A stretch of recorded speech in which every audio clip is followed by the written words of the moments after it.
ইসলামী ছাত্র শিবির আলহামদুলিল্লাহ একমাত্র ছাত্র সংগঠন যারা তাদের কর্মীদেরকে কোরআন পড়ায়, হাদিস পড়ায় এবং তাদেরকে দেশপ্রেমিক হিসেবে তৈরি করে এবং তাদেরকে মানবতার কল্যাণে কাজ করার জন্য বলে।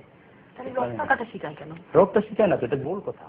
আসলে শিবিরকে তো অন্য কথা বললে কেউ বিশ্বাস করবে না, সেজন্য রক্ষাটা একটা প্যানিক তৈরি করার জন্য। আপনাদের সম্পর্কে আমি যদি স্বীকার করি, বলেন, আপনি একটা কথা বলেন, আপনি একজন আমি শিবিরকে ভয় পাই, আমার ধারণা শিবির রক্ষা। আপনি ব্যক্তিগতভাবে শিবিরকে ভয় পাওয়ার কোনো কারণ নেই। আপনি কি শিবিরকে কোথাও রক্ষাতে দেখছেন নাকি? আপনি কেন ভয় পাবেন?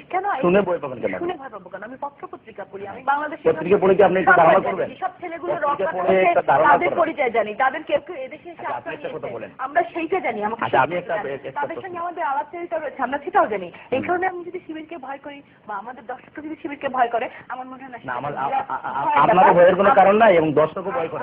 আমি দর্শক শিবিরকে লাইক করে, শিবিরকে পছন্দ করে। আপনাদের আমি একটা কথা আপনাকে হাতে যদি কখনো ক্ষমতা আসে, দিস ইজ মাই রক্ষার প্রসঙ্গে একটা কথা, this is my show and I will ask you question. যদি এরপরে আপনারা কখনো ক্ষমতা আসেন, তাহলে আপনারা কি করবেন বাংলাদেশের জন্য? আমরা বাংলাদেশের মানুষের অর্থনৈতিক মুক্তির জন্য বাংলাদেশকে একটা স্বনির্ভর রাষ্ট্র হিসেবে গড়ে তোলার ক্ষেত্রে এবং বাংলাদেশের স্বাধীনতা সার্বভৌমত্বকে এটাকে আরো মজবুত করার জন্য, যাতে করে আমাদের দেশের স্বাধীনতার প্রকৃত সফল মানুষ পায়, সেজন্য আমরা দেশকে, দেশের সবাইকে সাথে নিয়ে আমরা দেশকে একটা কল্যাণ রাষ্ট্রে পরিণত করব। আপনি এখন ছাত্র নেতা, আপনি এখন একটা ছাত্র নেতা, এরপরে আপনি জামাতে জয়েন করবেন ডেফিনেটলি, কারণ যদি আপনারা স্বীকার করেন আপনি ওই দলের ওই ছাত্র সংগঠনের সঙ্গে, মানে জামাতের ছাত্র সংগঠন শিবির, তারপরে দেখা যাবে আপনি জামাতে জয়েন করেছেন এবং আপনার ডাকসেটে নেতাও আপনি হবেন হয়তো, সেই কামনা রইল। অনেক কামনা করছি যেহেতু আপনি ডাকসেটে ছাত্র নেতা। আপনি আপনার দেশকে কি দিবেন?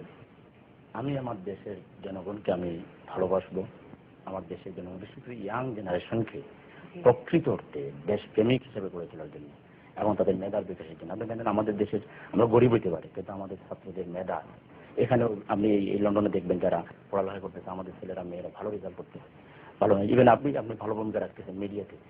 সুতরাং আমাদের দেশের এই ছেলেগুলোকে, আমাদের ভাইগুলোকে, বোনগুলোকে আমরা আগামী দিনে দেশের জন্য তারা যদি কিছু করতে পারে সেরকম যোগ্য হিসাবে তারা যেন বাংলাদেশের প্রতিনিধিত্ব বিশ্বে করতে পারে, যে কোনো দেশে গেলে যেন বাংলাদেশকে উঁচু করে তুলে দেখতে পারে, সেরকম যোগ্যতা সম্পন্ন হিসেবে গড়ে তোলার কাছে আমি কাজ করব। ধন্যবাদ আপনাকে আমাদের সময় দেওয়ার জন্য। আপনাকে অসংখ্য ধন্যবাদ। আমাদের